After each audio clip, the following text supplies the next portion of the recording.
Take out your smartphones, your cell phones, whatever portable device you have on your person, raise it high. How many of you, first thing this morning, before you even got out of bed, checked this thing for email, for Facebook posts, for text messages? Raise them high, raise them high. Isn't that wild? How many of you have your phone on the nightstand when you go to sleep at night, on the nightstand? Almost the same number of hands. How many of you actually sleep with the phone in the same bed?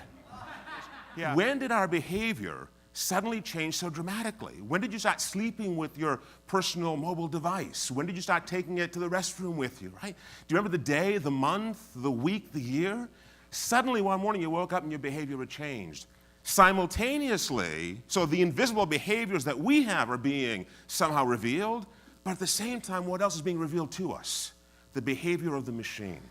So what I want to try to do with you today is to help you understand how in your businesses, as well as in your lives, how you can better understand how to leverage this incredible asset called behavior.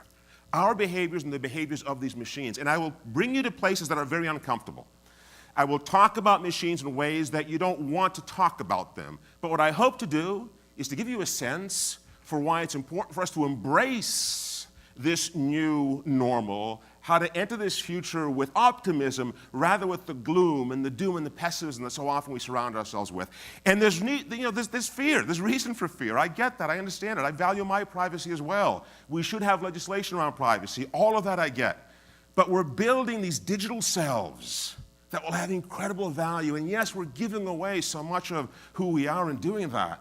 But what we don't see yet, we see the fear, right? We see the terror. We see the reasons not to do it. We see the downside, but we don't yet see the upside. So your digital self is the single most valuable asset that humanity has created. There's one problem with your digital self. You don't own it.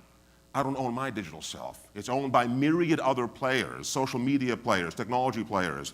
Somewhere in all this, I need to have an interest in that digital self. Be honest with me. How many of you are stuck in the past? You wake up in the morning and you say, damn it, I am stuck in the past again. How many of you? No one, right? But what if I were to tell you that we all behave as though we were stuck in the past? Hold that thought. Hold that thought for a minute. I want you to look at these ads. Think to yourself, what year did these series of ads called the You Will campaign by AT&T, what year were these broadcast? Did these air? When do you think it was? Pressing it, right? Because you saw GPS right there. This AT&T knew exactly, when these things aired, they knew exactly what 2018 would look like. I mean, they hit the nail square on the head. Tablet computing. They called it sending a fax from the beach. Don't you love that? Right? Using the language of the past to describe the future. You're going to see WebEx here in a minute. What year was it? What year did AT&T air these ads? 88, someone said. 83, someone said. Yeah, believe it or not, it was 1993. 1993. They knew exactly what today would look like. Netflix. Prescient? So here's the question I have for you. Anyone from AT&T in the room? Good, because they don't like this question when it gets asked. How the hell could you predict the future so well and not capitalize on it? How does that happen? They understood the technology perfectly. They got it. There's an answer, by the way, because the answer AT&T will give you, if you talk to folks that were around at that point in time that had the McKinseys come in and help them understand what the future would look like. Their answer is, we knew it would be there, we just didn't think it would be this big. What makes that technology big isn't the technology. It's the behavior that we adapt and we form around that technology. That's what makes it big. For every major technology / behavioral shift, there is a crisis of complexity. There is a trigger that happens right in the midst of that crisis, and you can't predict the trigger. It just happens. It's almost a divine intervention of some sort. Then after the trigger, you have adoption. Sometimes the adoption is legislated. Sometimes it happens because it's a survival mechanism that we need in order to be able to continue to make progress as an enterprise, as individuals, as societies. There's a critical mass that you achieve, and a new value axis. And this new value axis is critically important because the old value axis no longer applies. You throw that one out. So what does this look like? So let's take that AT&T example, right? So over time, technology begins to progress. So AT&T knows that there's a progression that will lead to telecommunications and to digitization and all the things that GPS, all the things that you saw, up there. They understand that. They get the technology piece of it. The time between the introduction of that technology usually, or its conception, and the point of crisis and the trigger is usually somewhere in the 40 to 60 year range. Any idea why? And you can go back for the last 300 years and this number still applies. And in the book I use multiple examples that we don't have time for here, but I'm fascinated by the time period. You want to guess why it's 40 to 60 years? Generational. Until a lot of us die off, the stuff doesn't take hold. Because we're like blockers, like a defensive line on a football team. We don't want to let that new behavior come through. Because the behavior is what? It's aberrant. Right? My kids are on the device 23 hours a day. That's aberrant behavior. They're being antisocial. Now forget the fact that they're actually on that device with 100,000 other kids at the same time, gaming, right? They're being antisocial, we say. Right? We're like the defensive line. We don't want to let that new behavior through because it's not the behavior we're accustomed to. Again, this is about behavior and how well we understand it and how well we can interpret it into technology. Speaking of which, one of my favorite examples of behavioral technology that was tremendously invasive, intrusive, that revealed our privacy in ways that we never thought it would be revealed or wanted to be revealed. Anyone know who this guy is? Roger Easton. Anyone know what Roger did? He patented a device which every single person in this room has today, I can guarantee you. What did Roger Easton patent? 74, was it? Yeah, 1974.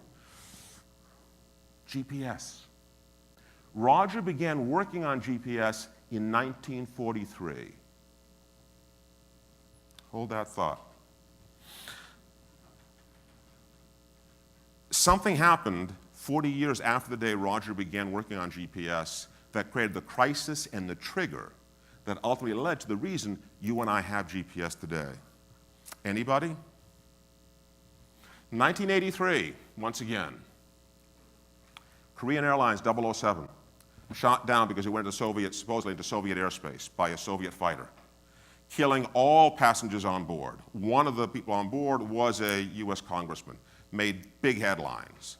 What did Reagan do as a result of 007 going down? He said, you know what? GPS is now available to private industry. It's no longer just available to the military. So the irony of that incident, I mean, the tragedy is immense here. A passenger plane does not have access to GPS and therefore strays into Soviet airspace, which will only be defined through GPS, which is only available to military. That is a crisis of complexity. Our tools are not keeping up with us. Our technology has exceeded our ability to adapt to it behaviorally. So what do? We change the behavior, which is why you all have GPS today. What is she doing? What is she doing? She's swiping, because to her a magazine is a defective iPad, right? It should be intelligent. It should behave a certain way. You're not stuck in the past, are you? But you know people who are. You know people who aren't going to adopt quite as readily as you and I might. Right? Have you ever told your kids where the term cut and paste really comes from? Right? Like, whoa, really? You used to actually cut and paste? How cool is that? So we're seeing all these inflection points that are saying to us, you know what, the current models, they just don't work. The way we look at consumers, the way we think of the way we run our businesses and scale our businesses and our enterprises, the way we think of factories, the way we think of healthcare, education, none of these models really work. They worked really well. I'm not dismissing them. They are the models that got us to where we are today. They were marvelous, brilliant, but they won't keep working going forward. So the savior is, because this is what we all talk about, we have to have a savior. Artificial intelligence. Yeah, I don't like the term at all. I don't know how you feel about it. I'll give you an alternative in just a few minutes, but something has to give. And at least AI causes us to think in terms that are uncomfortable, and when you're uncomfortable, you're more likely to come up with answers, because that's when you learn, right? That's when you get educated, when you're really uncomfortable. So the societal discomfort we have today, I actually think is a very good thing. It is the educator that will, as a society, teach us what that next era should look like and what we need to do. But if you think about from 1800, which is what the horizontal axis shows here, to 2100, if you think about things like population growth, which we just talked about, and then plot GDP, global GDP, and US GDP, you see enormous increases. Things are actually getting better, and you've probably seen some of this. You've read about some of this. It's not all gloom and doom. Things are getting better. My point is not that they aren't getting better and they won't continue to get incrementally better, but we need more than incremental improvement right now. Mark did that marvelous job of talking about the importance of thinking exponentially. So how do you do that, though? And I don't want to go through the math. How do you actually do that? How do you develop, and could we be at the precipice of developing a global population where poverty is pretty much eradicated? Right, where we have global health care, where we have universal services for all people on the planet. Because we have 7+ billion devices that we can use to talk to each other, but only about 2.5 to 3 billion of us really have access to those devices on a regular basis. Right? So what does that world look like, and how does AI create that world? If I could tell you, I would be a brilliant person. I can't, so I'll rely on other brilliant people to tell you. And one of these people was Karl Popper, one of the great philosophers of the last century, of the 20th century. And what Karl said is, look, he said, every problem is either a clock problem or a cloud problem. Clock problems are finite and solvable. Cloud problems never will be. I would submit to you that we are just now at that line of demarcation between the clock problems and the cloud problems. In your job, the most challenging aspect of your job is to make that transition and to bring your organization with you. Because we won't stop solving clock problems. They will still continue to be there. But more and more of the problems you face will be cloud problems. So what does this mean? So the biggest clock problem, sort of the end of the era of clock problems really was the moonshot, right? Getting a human being to the moon and back again was the biggest clock problem that we ever solved. And we forget how amazing that was, right? I mean, here's what's really cool, some numbers for you. So both Apollo and the moon actually moved through space at the same relative velocity. So it's about 3,400 to 3,600 kilometers per hour.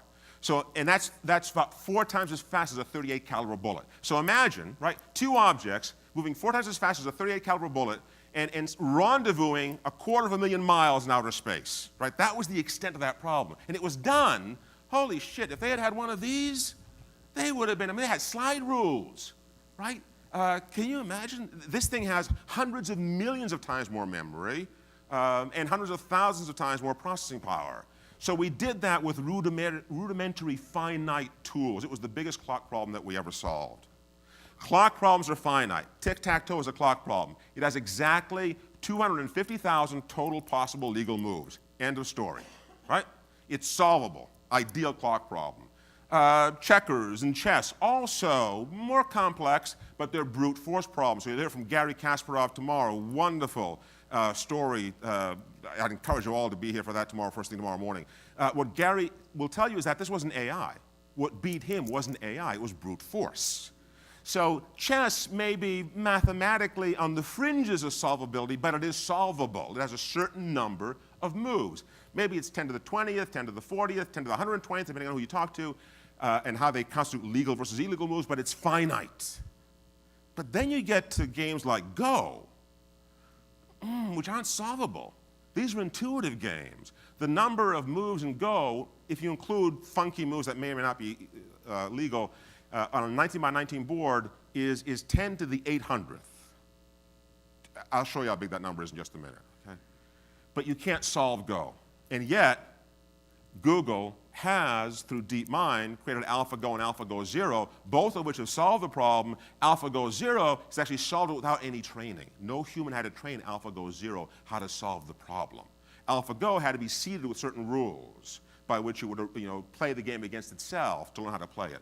AlphaGo Zero did not. So we are on the fringes of creating AI that truly can teach itself, given a data set large enough, can teach itself. So how big is the magnitude of the problem? So on a log scale, because you can't draw this linearly, and I'll show you why.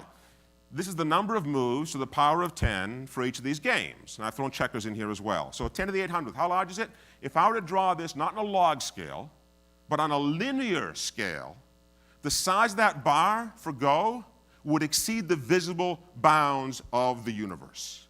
That's how big the bar alone would be, trying to describe that in a linear way. So the immensity of these problems, this is the crisis of complexity I was talking about. We are in the midst of it. The cloud problems we are trying to solve no longer can be solved with clock tools and clock approaches and clock methodologies and clock education. They can't. We need AI, and this will upset some of you, as a new species with which we can co-inhabitate the future. So, we all know that we've gone through these eras. We all know that we've been able to do more individually over time because of these new tools that we have. So, physical labor, muscle goes down and brain power takes over, and we can do more as the individual. The impact of the individual goes up, but it's plateauing. So again, I would submit to you, and I'll show you a wonderful illustration of this in just a minute, I would submit to you that our abilities in as an individual to solve the problem is not to diminish, and we will feel that frustration. We will feel that pain, and it will terrorize us because as we are less able to deal with the problem, we will feel that we are inept to take on the future. And that is so wrong. That is so wrong. Because what humanity does really well when it can't handle the future with the tools it has is it builds new tools. Okay, just hold that thought for a second. So what does this look like as we move beyond this? And my response is it's not about the individual. That's where we get it wrong. Right? It's not about using 1800, 98% of the population of the world was involved in agriculture in 1800, but they were feeding 1 billion people. Today we have, like 2 percentage points of the labor force in the US involved in agriculture, but we're feeding, close to 8 billion people. How does that happen? Because you're not using a plow horse and a plow to plow the fields. Right? You build new tools. You got new problems that you have to address. You build new tools to do that. So what do those new tools look like? How many of you know the story of Air France Flight 447? Went down the Atlantic. It was one of the most tragic aviation accidents, in history that I know. 2009, I think, was the actual date when this happened. Taking off from Rio, going to Paris. Airbus 330, marvel of engineering, right? This is a computer powerhouse. This had, this thing can fly itself literally. Do you want to guess from Rio to Paris, how much time will the pilot spend at the wheel actually hand flying the plane? Rio to Paris, what do you think? 7 minutes. 7 minutes total. In ideal conditions. Some pilots like to fly, so they'll fly more. It's up to them, right? But in ideal conditions, it's 7 minutes. This thing can take off. It can even land itself. Pilots like to say, we don't allow planes to do that. We like to be there. Well, yes, but it could. It could. A few hours out of Rio, 447 hits a thunderstorm. Not a big deal. Modern aircraft do that all the time. How many of you have been in a thunderstorm and hit by lightning in a plane? Right, it's not pleasant. It's kind of cool. It's a little scary. But, you're all here to talk about it. And in the vast majority, overwhelming majority of cases, it is meaningless, right? Other than the fear factor, there's nothing going on that you should be worried about. Wasn't the case with 447 because when you're at those altitudes, icing is an issue. Again, modern aircraft have heating components and elements that heat up surface areas so that they don't accumulate ice. The pitot tube, however, is this very small opening that allows air to come in, and the pressure of the air determines the airspeed of the aircraft. You cannot fly an aircraft without airspeed indicators. But 2 co-pilots, well-trained, well-equipped, one of them 37 years old, Pierre Cedric, takes the yoke and does the last thing that you want to do when you have no idea what your attitude is or what your airspeed is, which is he pulls back on the yoke, creating a nose-up attitude of the plane, generating what's called a stall. A stall is when the Bernoulli principle no longer applies. That thing that creates lift under your wings because of the air pressure differential, it goes away. And the turbulence going over the wing creates a loss of lift, and the plane literally falls out of the sky like a brick. It doesn't glide, it just falls. Now, you get that sense, roller coaster sense in your stomach, but you still don't know what attitude you're at other than looking at your instruments. So you can adjust. For some reason, Pierre Cedric did not. For 7 minutes, this is what they had to listen to in the cockpit. 7 minutes of this, nonstop. This is the computer saying, I know we're in a stall. I know we're losing altitude. I get that. I'm going to make you aware of that because you have to take action to recover from the stall, which is the easiest thing in the world. When you learn to fly, all you have to do, if it's a Cessna or an Airbus 380, you just push that yoke forward. You gain airspeed, and the stall goes away. He didn't for 7 minutes. What you just heard, that annoying sound, went on for 7 full minutes. Not once in the transcripts, the black box recordings, not once did either co-pilot ever acknowledge the stall warning. How does that happen? Think about this for a minute.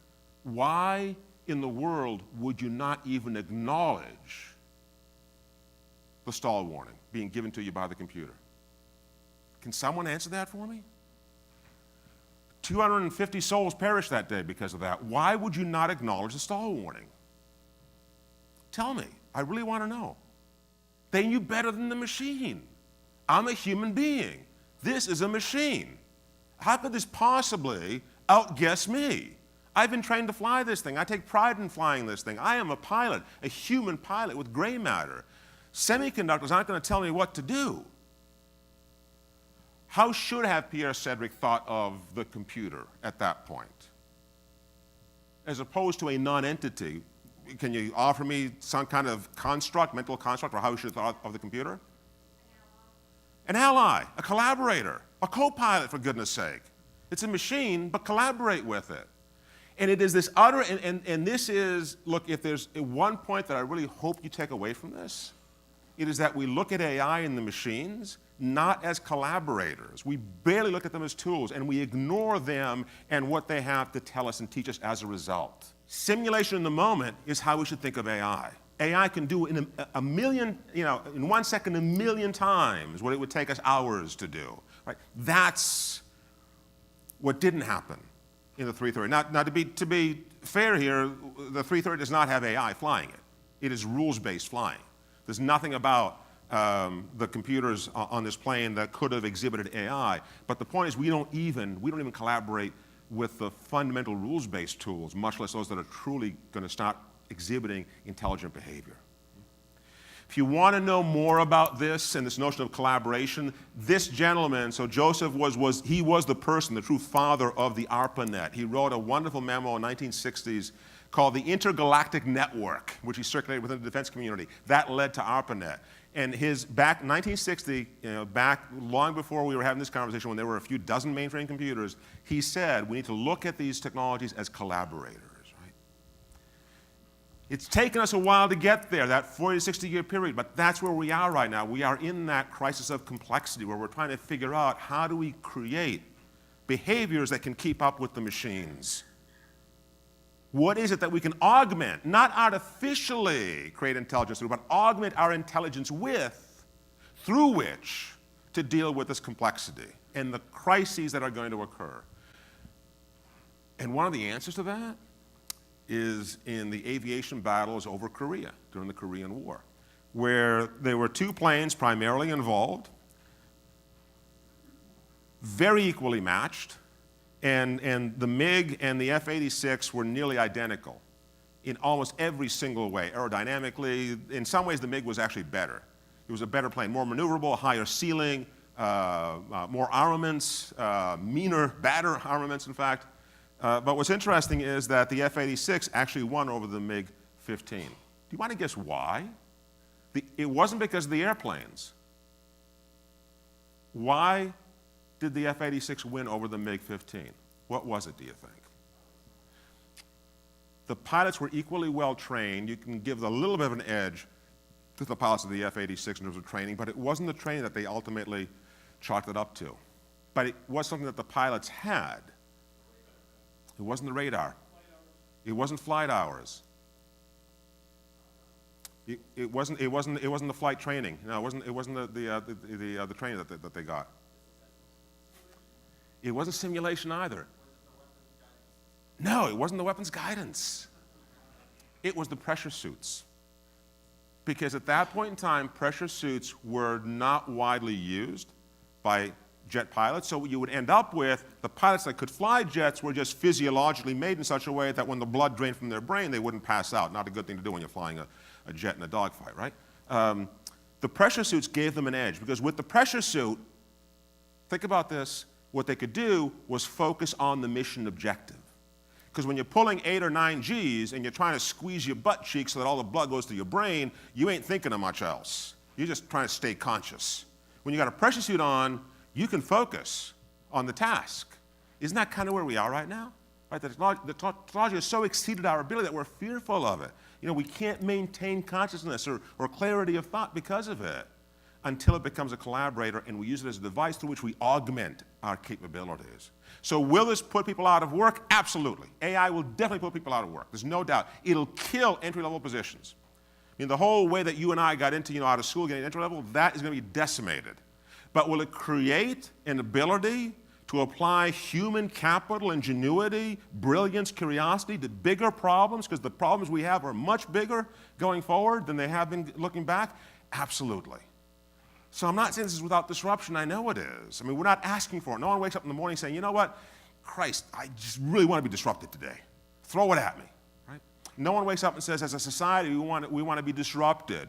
We want people to be put out of work. But we do this and we adapt, and we end up in a place that we look back from and say, how did we ever survive without this?